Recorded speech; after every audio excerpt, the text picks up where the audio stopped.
Bienvenidos al canal científico y educativo Universo Abierto.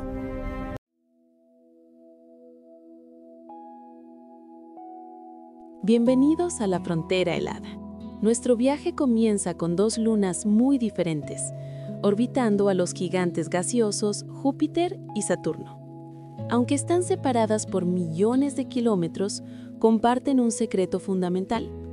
Ambas son mundos oceánicos cubiertos de hielo. Primero, observamos a Europa, una de las lunas galileanas de Júpiter. Es un mundo ligeramente más pequeño que nuestra propia luna, pero con una composición fascinante. Imaginen una bola de roca similar al manto de la Tierra, con un núcleo de hierro, pero envuelta en una capa exterior de agua.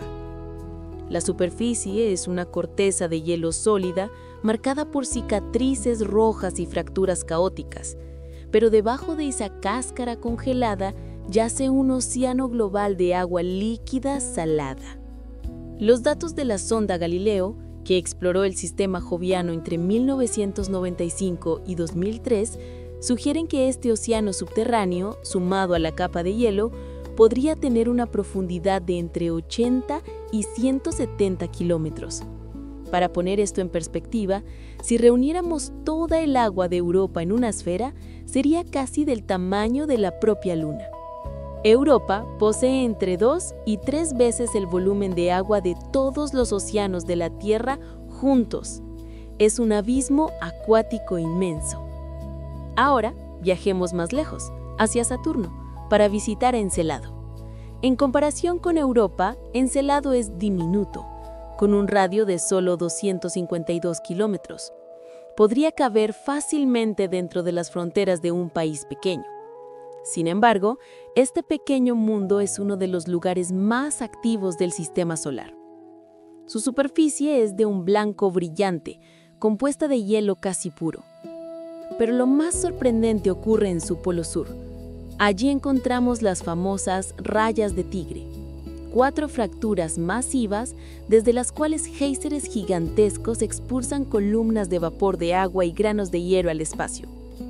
Estas plumas o penachos no solo nos dicen que hay agua líquida debajo, nos están regalando muestras gratuitas de su océano interior sin que tengamos que aterrizar.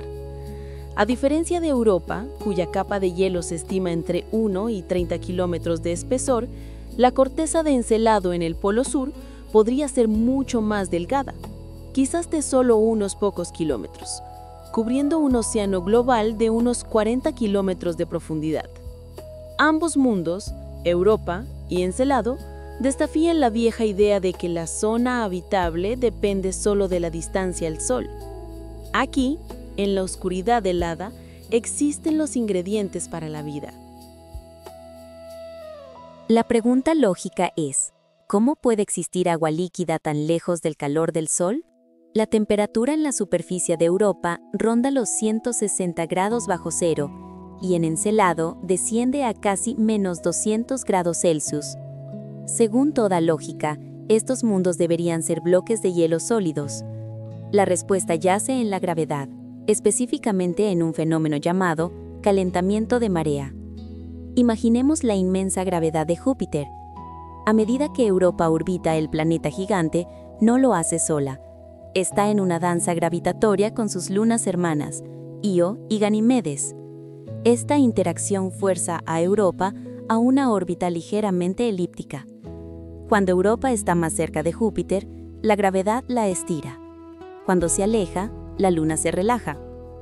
Este estiramiento y compresión constantes crean una fricción interna tremenda en el núcleo rocoso y en el hielo de la Luna. Es como doblar un clip de metal una y otra vez. Eventualmente, el metal se calienta. En Europa, esta fricción genera suficiente calor interno para mantener el agua en estado líquido bajo la corteza de hielo. En el caso de Encelado, ocurre algo similar con Saturno y su luna vecina Dione. Encelado orbita 2 veces por cada órbita de Dione, lo que fuerza una excentricidad en su camino.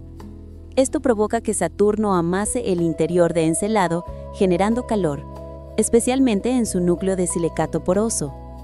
Además, mediciones precisas de la libración de Encelado un ligero bamboleo en su rotación, confirman que su corteza de hielo no está firmemente unida al núcleo rocoso.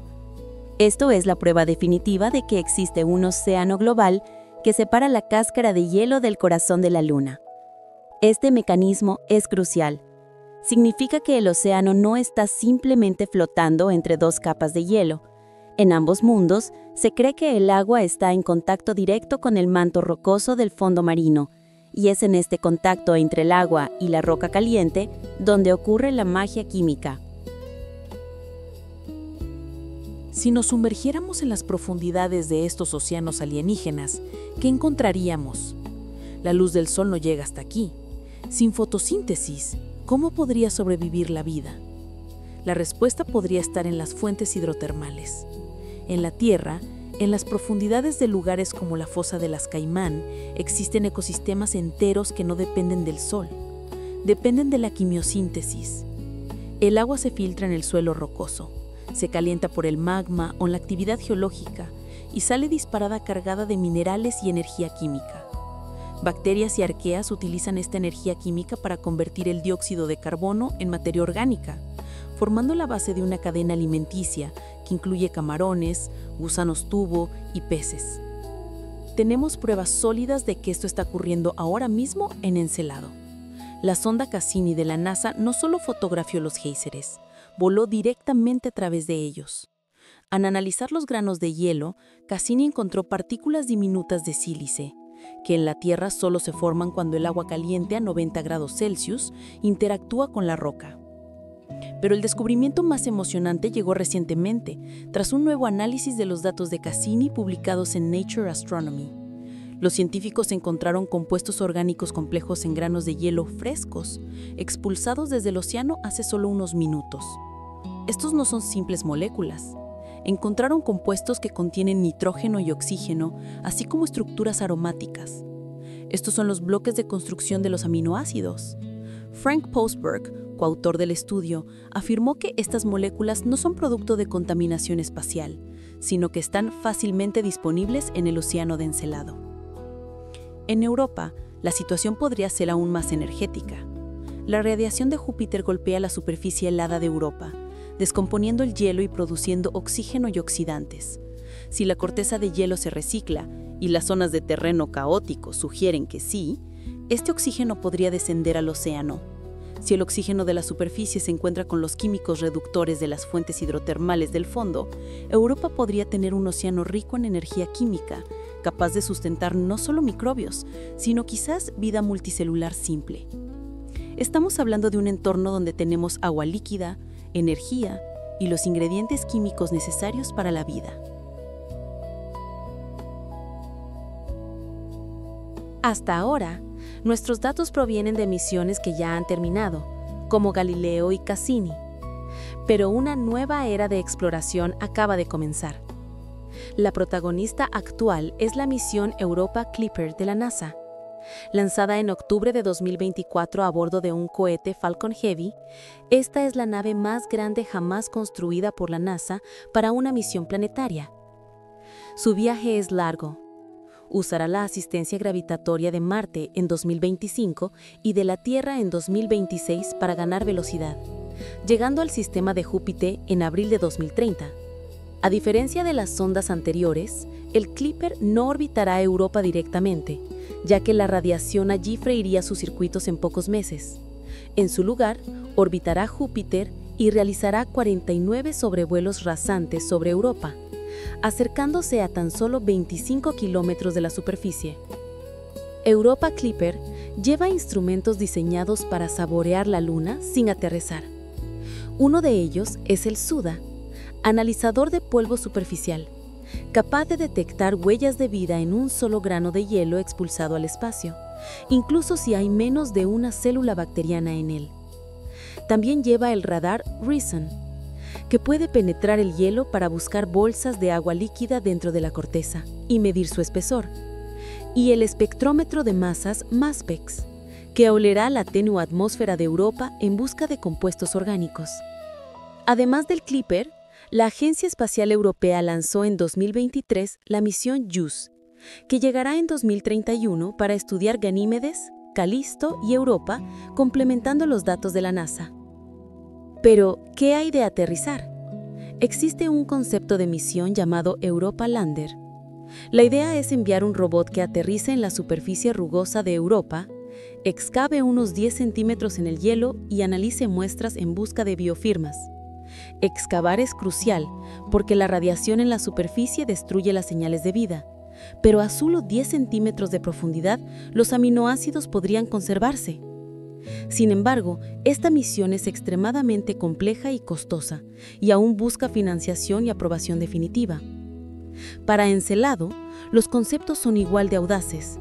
Se ha propuesto el Enceladus Orbilander, una misión que orbitaría la Luna y luego aterrizaría para muestrear los depósitos de los géiseres, o incluso robots capaces de descender por las grietas de los géiseres, como el proyecto Exobiology Extant Life, o sondas de fusión que derritan el hielo para llegar al océano. El desafío técnico es inmenso, desde proteger las naves de la radiación hasta garantizar que no contaminemos estos mundos con microbios terrestres. Según los protocolos de protección planetaria, debemos asegurarnos de que la probabilidad de contaminar un océano alienígena sea menor a 1 en 10.000. Finalmente, debemos preguntarnos, ¿qué pasa si tenemos éxito? ¿Qué pasa si el analizador de polvo del Europa Clipper detecta un aminoácido complejo? ¿O si un futuro módulo de aterrizaje encuentra microbios fósiles en el hielo? El hallazgo de vida en Europa o Encelado tendría implicaciones profundas, quizás más que encontrarla en Marte. Marte y la Tierra intercambian rocas constantemente debido a impactos de meteoritos. Es posible que la vida en la Tierra viniera de Marte o viceversa. Somos parientes cósmicos cercanos. Pero un estudio reciente del geofísico Jay Melosh sugiere que es extremadamente difícil que rocas de la Tierra o Marte lleguen a Encelado. Tardarían miles de millones de años y golpearían la Luna a velocidades letales.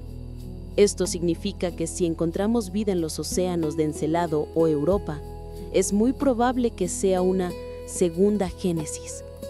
Vida que surgió de forma totalmente independiente a la nuestra.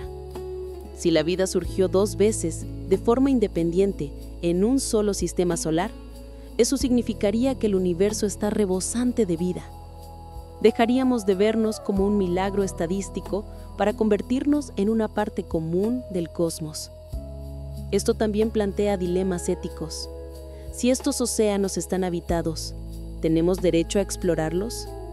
¿Podríamos dañar un ecosistema alienígena con nuestros robots? Algunos científicos como Brent Sherwood del JPL argumentan que debemos discutir la ética de la protección planetaria antes de enviar misiones invasivas. ¿Es Europa nuestra para explorarla? ¿O debemos dejarla intacta, como advertía Arthur C. Clarke en su famosa novela? La misión Europa Clipper lleva una placa con un poema de Ada Limón titulado Elogio al Misterio y la palabra agua grabada en 103 idiomas. Es un mensaje de una civilización de agua a otro mundo de agua. Estamos a las puertas de una respuesta. En la próxima década, cuando el Clipper llegue a Júpiter y JUICE estudie sus lunas, podríamos mirar hacia arriba y saber, por fin, que no estamos solos en la oscuridad. Gracias por acompañarnos en este viaje a los océanos ocultos. Para obtener más información sobre nuestro universo, no olvides suscribirte y hacer clic en la campana.